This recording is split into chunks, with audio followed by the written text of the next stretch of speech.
Welcome to the Cookies and Coffee podcast. My name is Cale Owen. And my name is Maggie Owen. I am the VP of Operations and Cale is the CEO. And together we run 2 8-figure businesses and we are in the middle of building a startup. And this podcast is to document our journey as high-level executives, as parents, and as husband and wife, so that we can share what's working for us, what we found that doesn't work, lessons, tips, and tricks, so that if you are married and working together or want to do that, you can learn from what has worked for us and for many other people so that you can have an incredible marriage, an incredible business, and an incredible life.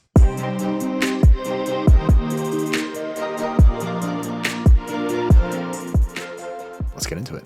Yeah. What are we talking about today? I think we're talking about, wasn't it like morning routines? And like, oh no, we were talking about fitness, like the importance of health and fitness in a marriage and talking about attraction and all that stuff. Cause it started with, we were talking right outside and we come up with these topics typically like on the go.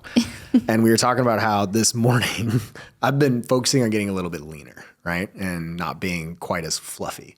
I've never been, I would say, fat, but I've definitely gotten different times through my changes in fitness and growth. I've gotten very fluffy and on the mini tubby side before. And I've also been super lean with no muscle either. And I realized this morning, because I'm getting a little bit more lean, my abs are getting a little bit more defined, and I have a little bit more muscular definition, that my beautiful wife was getting a little bit more handsy this morning than normal. And I was like, And I thought it was funny because normally, and I think this is definitely true, but it's true in different senses. You have said that you're like, I don't care if you're bigger. And there are times when you're like, I like it when you're bigger. But I've noticed that you naturally, without saying anything, get a little bit more handsy and like want to touch me when I'm leaner and more fit. Yeah. More aesthetically fit. Let's define. Let's do that. Bigger. Yeah. First of all. Yeah.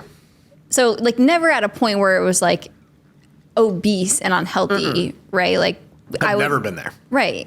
Yeah. So you just, when you said you got bigger, I wouldn't be like, oh yeah, I like it when you're fat. Not as defined. Like I didn't have a 6-pack. I was just more like a little bit bigger. Yeah, so like at my heaviest, I think I was like 210. I'm 5'9", so 210, but with a lot more muscle, just no abs, no defined abs.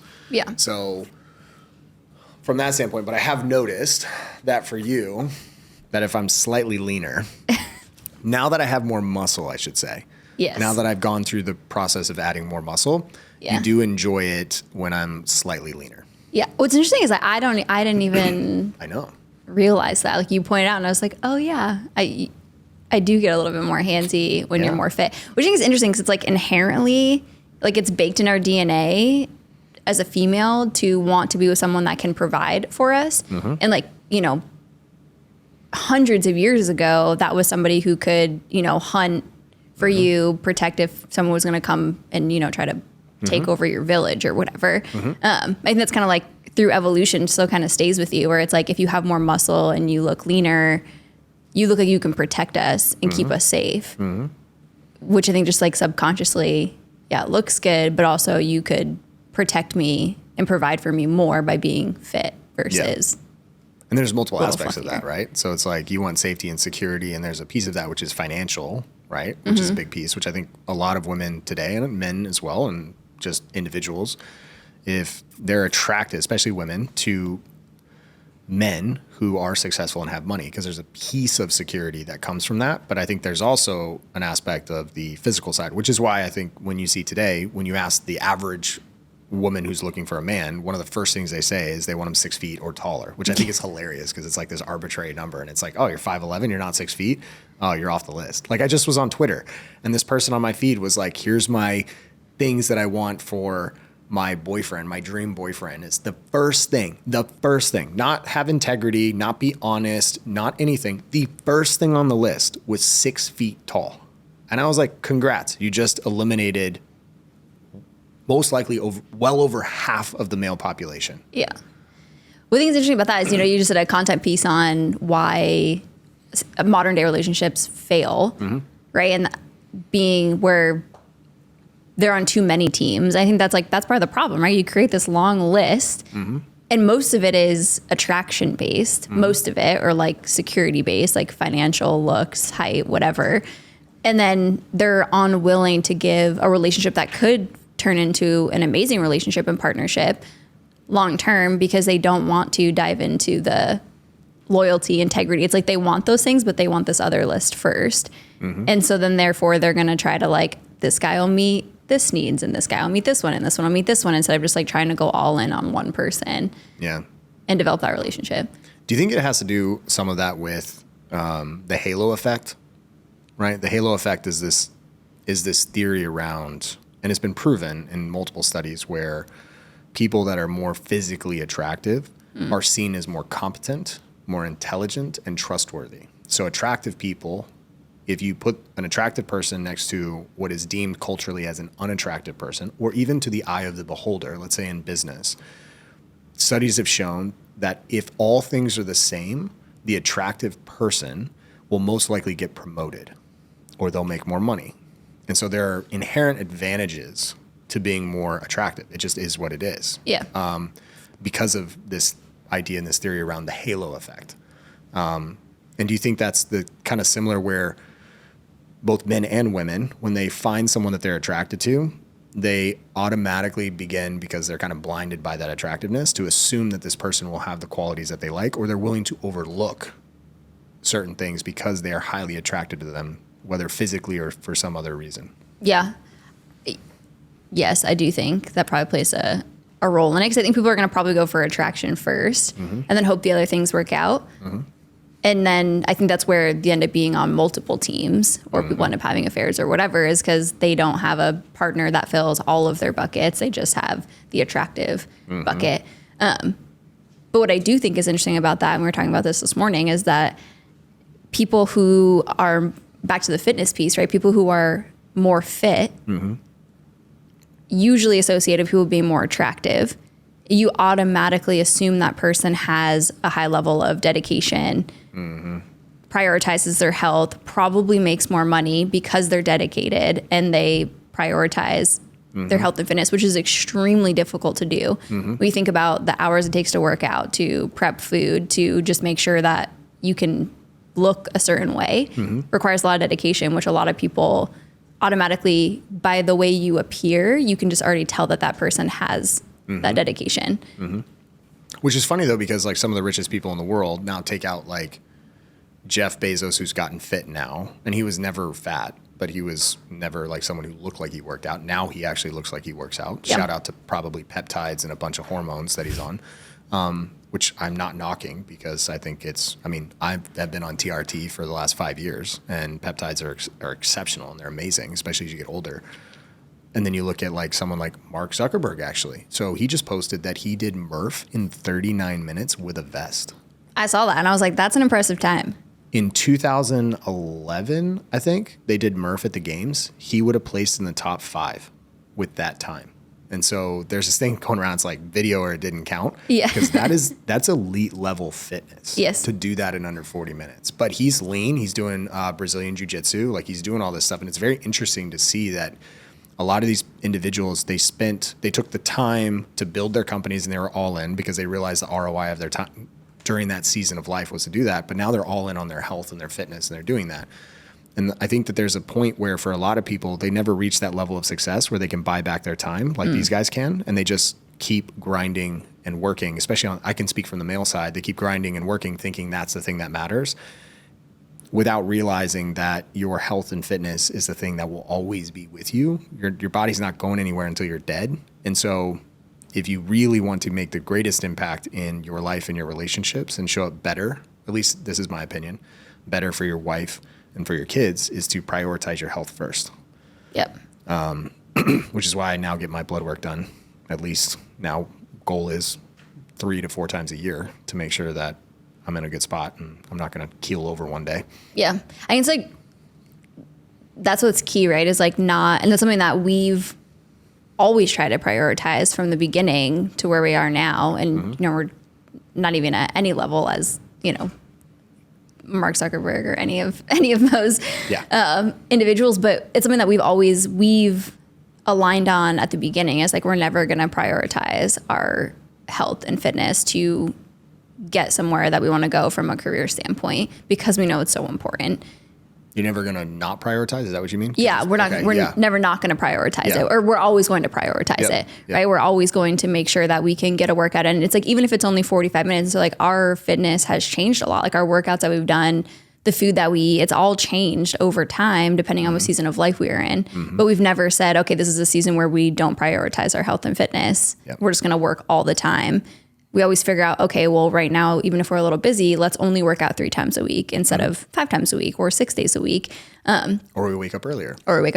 Which now we figured out I figured out that I can wake up earlier and work out.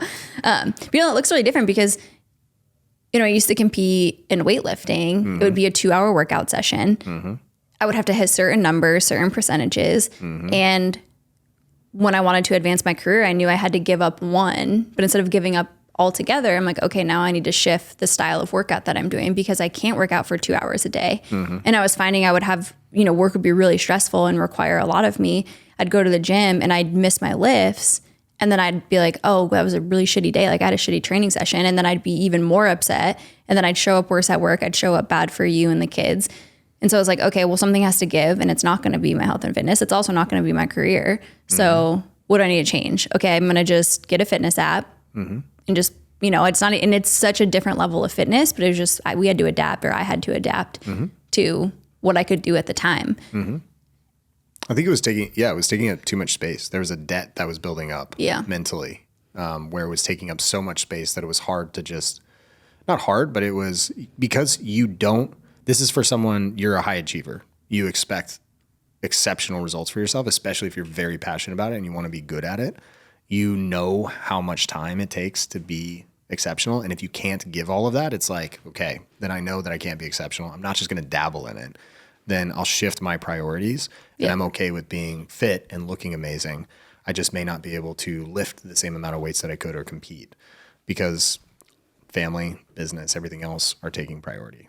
How would you go about, because we can talk about our current structure right now in just a second, but I'm curious for you, because currently we're on pace to have the majority of the United States be obese by 2030. Over half of people will be clinically obese and overweight, and we're already almost there. We talk about it a lot. Like we're just walking around an airport, we're at the store, and we're just like shocked consistently by the sheer number of people who are not fit. And this whole culture of you're perfect the way that you are is just a poison for so many people. And we both believe is horrible. But let's talk about just married couples, right? So like married couples how do you have that conversation? Yeah. Well, I think it's so interesting too, because I remember early on, when I was in that transition period of like, I'm still trying to compete in weightlifting, but I'm also trying to advance my career, and I was getting really frustrated. And so I kind of just stopped working out altogether for, it's probably like a month where I was like, wow, I haven't been to the gym at all. Let's stop for a second. Just for perspective, you said a month. There are people that just don't work out, period. But right, but going from working out 5 to 6 days a week to nothing. Yeah, at a high level. Right. Because I was upset about when I was going to the gym, I was having a hard time figuring out, well, if I can't do this, then like no workout's good enough for me. And you sat down, had a hard conversation, and we had developed a trust with one another to have these type of conversations. You're like, I need you to work out 3 times a week. And I was like, part of the cheat codes. How are you going to tell me that I have to work out? Right. But then, you take your ego out of it and you take a step back.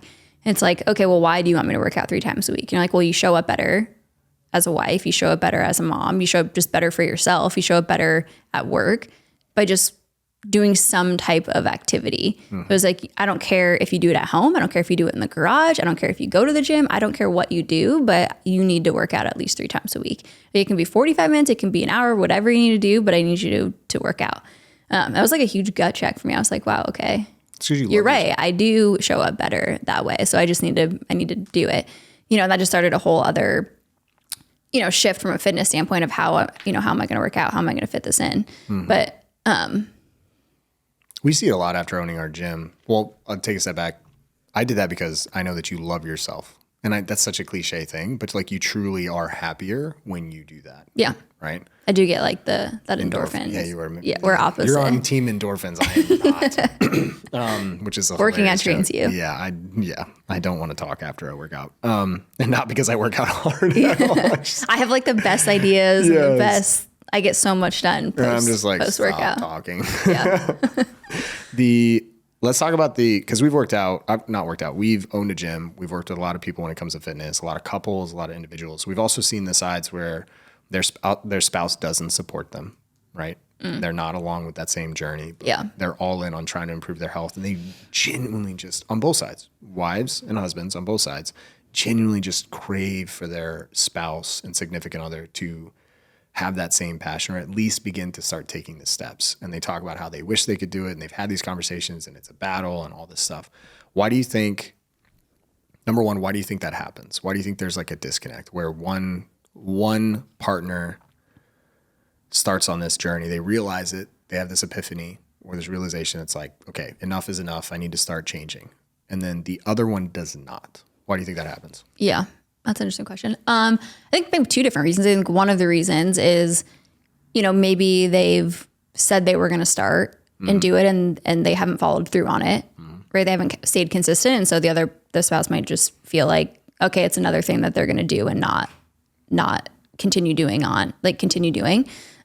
is one. And then the other thing, there's probably like a little fear of my spouse is going to succeed without me and I'm going to be left here where I am. And that person's not willing they're not ready to like put in the work and do what's needed.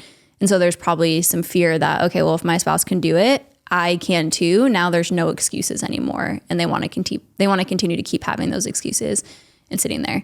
Not that I think somebody would want to intentionally bring their spouse down, but I almost do. It's like they want them to continue to sit with them with where they're at.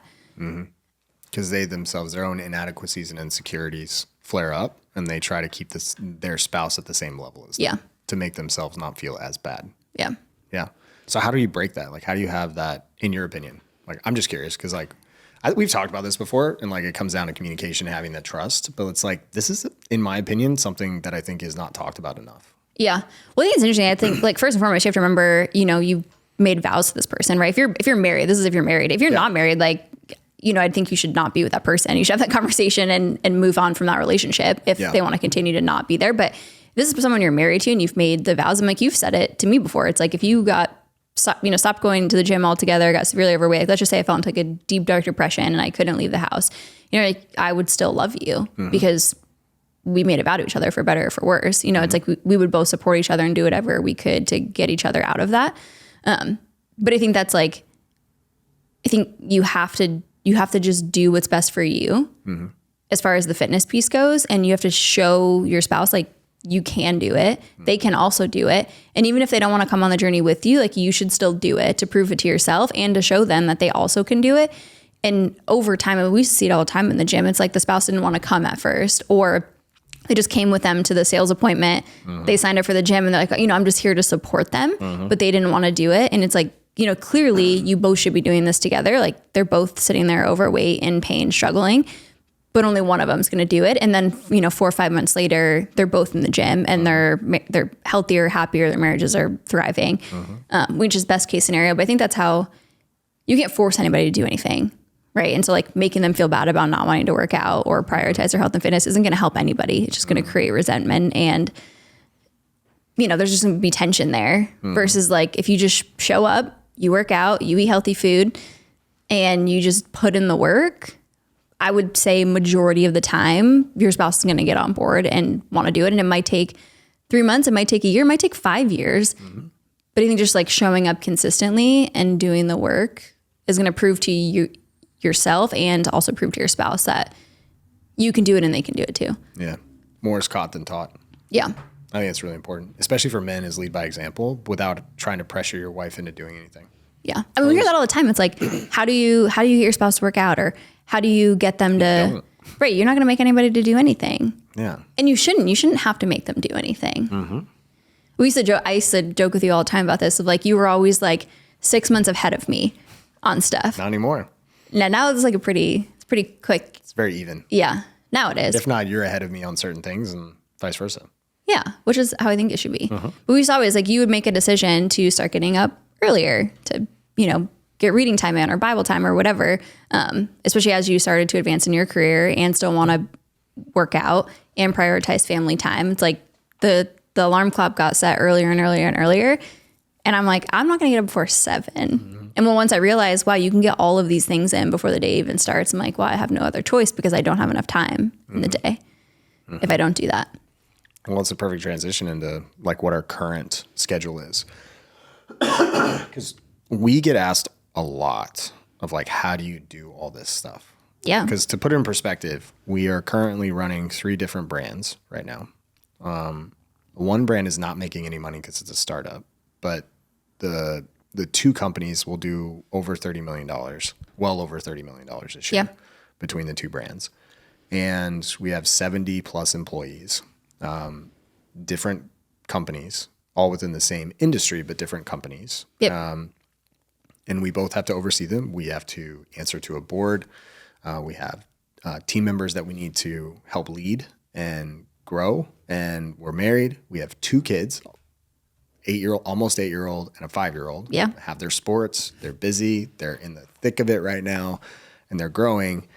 And yet we still find time every day to work out. Yeah. Right. And so I think it's like we should walk through real quick and just finish on like, what is it that we're currently doing right now from like a daily habit standpoint? We'll wake up at 4:15. So that's the first one, waking up pretty much as early as possible, which requires you to definitely go to bed earlier, which a lot of people, don't like to do. But, we are probably in bed by 9, asleep by 9:30 at the latest, almost every night. Even on weekends now, like we'll make date night earlier just so we can make sure we can get to bed earlier and still continue to wake up. So wake up at 4:15. We have the unique ability right now because my parents, live in a unit above our house. So they're on property with us. And so we both can leave and go to the gym at the same time. But before that, even, you'd wake up at 4. You actually woke up earlier than you do right now. You'd wake up at 4, you'd go to the gym, and then we'd transition. I'd go to the gym for 5:30. And we do it that way. But now we just go to the gym together at 4:15, work out for an hour, come home. The jobs that we have are desk jobs, so we sit a ton. And so we started going for a walk in the morning, every morning, which is where we align on the day now. So we kind of get a dual purpose of it. We get steps in, we get to align on the day. Just it's like alone time for you and I for the day, which I think is super helpful. You can pick it up from there. Yeah, and then we just get started with the kids. But I think it's really important is just for if you're married or like you're in a serious relationship and you're trying to find that time, and this is more for the ones that have families and kids. You have to you can't make the time. You have to prioritize your time. And you can have excuses and say, oh, I need my sleep and all this stuff. But to be real, just go to bed earlier and set your life up in a way that allows you to accomplish all these things. And I think what happens is I talk to a lot of people and they're like, yeah, but I can't work out in the morning. It's not as intense. I don't get a great workout. I've said it. I work out way better at night. But I also, when I look at it, my results in a short term would be better if I worked out at night because I'd be able to push harder because I have more energy. But in reality, if I'm looking at it and expanding the time horizon of time and looking at my priorities right now, my priorities are to spend time with you and the kids in the evening. Because that's when they're off of school. That's when they have sports and all this stuff. And so if I'm going to create a habit, I'm going to create a habit that's wrapped around my priorities. And we do it for each of us now. And that's how we do it. And so we make sure that we wake up in time, that we have enough time, and we reverse engineer how much time we need in the morning to get our workouts in, our walk, and then how much time we need to get ready with the kids. And that's what we do. And if it means sacrificing a little bit of sleep right now, then it is what it is. But at the same time, it's like, I don't need more than 7 hours of sleep. I don't need more than 7.5 hours of sleep. So just reverse engineer, go to bed earlier and be done with it.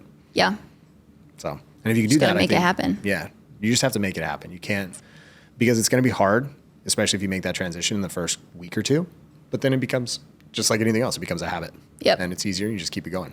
So we got to wrap it up. Anything else? No, that's good. Cool. Hopefully, I don't know. I love it. For those of you that are listening, again, thank you so much. These are just little snippets of how we do things. Take it and use it in a way that would work best for you and your relationship. As always, if you find value in this, please like, share, comment, and share it with someone that you feel would find value in this. We appreciate you, and we'll keep rocking this out. And again, just as a reminder, we don't do this for ourselves, or we don't do this for you. We do this for ourselves. Just look back, and it's a chance for us to just kind of have an introspective look at our lives and our relationship. And we hope that you find value in it. Until next time. Bye.